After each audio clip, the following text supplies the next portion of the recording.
tentang sesuatu yang unik yang masih hangat pada saat ini. Di mana kita akan mengungkap wajah lain dari dunia sepak bola, di mana bukan tentang perebutan trofi maupun sorakan supporter, melainkan kita akan membahas hal yang lebih gelap, yaitu Liga Korupsi Negara Konoha. Lalu kita akan membahas di mana di tengah semangat sportivitas yang membara di tengah perusahaan, di mana mereka berlomba-lomba untuk memperbarui teknologi, informasi untuk meningkatkan program kerja mereka, tetapi di sisi lain terdapat praktik kecurangan yang ada di dalamnya. Maka dari itu, tanpa berlama-lama lagi, siapa saja pemainnya dan apakah ada solusi yang dapat ditawarkan dari adanya fenomena ini.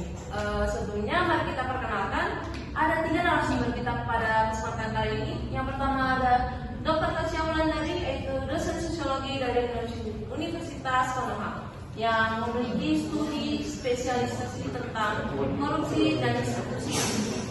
Lalu yang kedua ada Ibu Rida Manda Pagalia, yaitu sebagai mantan auditor dari perusahaan yang mengawasi perusahaan di mana telah berkecimpung dalam aspek swasta dan publik. Lalu yang ketiga ada Ibu Milia Rani sebagai aktivis masyarakat sipil yang aktif menyuarakan gerakan anti korupsi.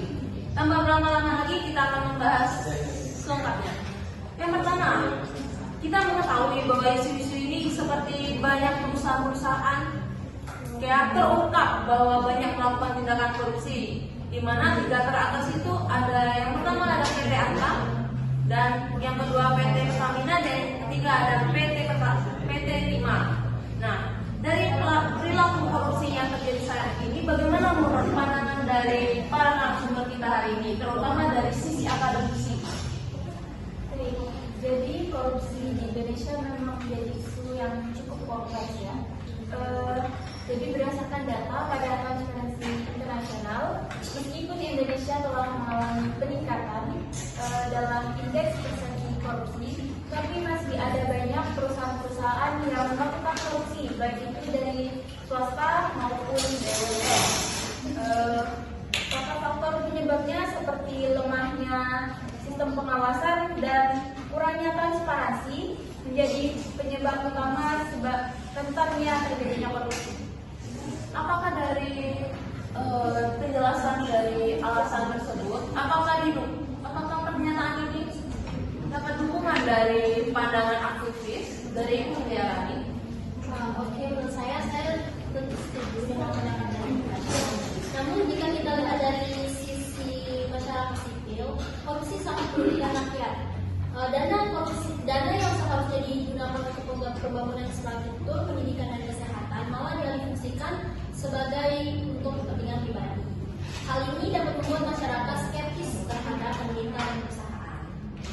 Kita telah mengetahui dari pandangan dari akademisi dan sisi dari aktivis. Lalu kita akan menuju Ibu Rida Manda Pagalia yang telah memiliki pengalaman dalam perusahaan tersebut. Tapi kalau dari sisi praktis itu, saya sering melihat bahwa korupsi yang terjadi di perusahaan karena adanya celah dalam sistem kontrol internal.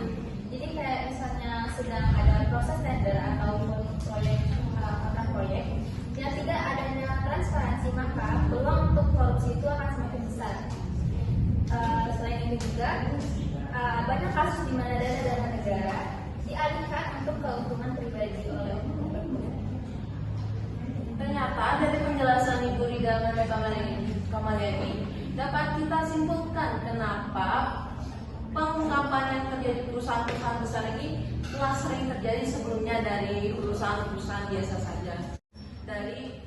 Kita menemukan bahwa terdapat 3 PT tertinggi yang melakukan tindakan korupsi ini. Yang pertama yaitu ada PT Antam sebesar 5,9 triliun. Yang kedua disusul oleh PT Pertamina yang melakukan korupsi sebesar 968,5 triliun. Dan yang ketiga ada PT Timah yang melakukan korupsi sebesar 300 triliun. Dari data tersebut, apakah yang dapat disimpulkan dari data ini, terutama dari sisi akademisi? Baik, jadi berdasarkan data itu dapat kita ketahui perusahaan-perusahaan terutama BUMN cenderung menjadi target utama terjadinya korupsi karena mereka mengelola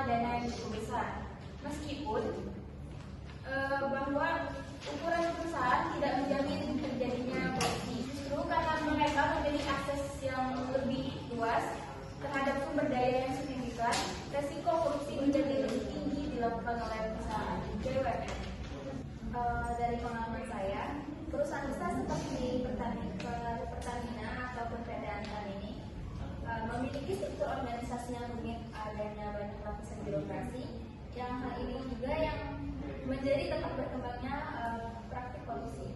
Misalnya dalam proses tender ini, ada kemungkinan bahwa ada tekanan dari pihak atas untuk memilih vendor tertentu agar hal tersebut itu menguntungkan pribadinya. Saya pikir juga ini menunjukkan bahwa reformasi di sektor BUMN belum maksimal. Meskipun pemerintah sudah melakukan berbagai strategi, yaitu salah satunya restrukturasi manajemen, yang dimana tetap ada saja celah-celah dari oknum-oknum yang dimanfaatkannya. Maka dari itu kita harus lebih fokus pada transparansi dan akuntabilitas tersebut.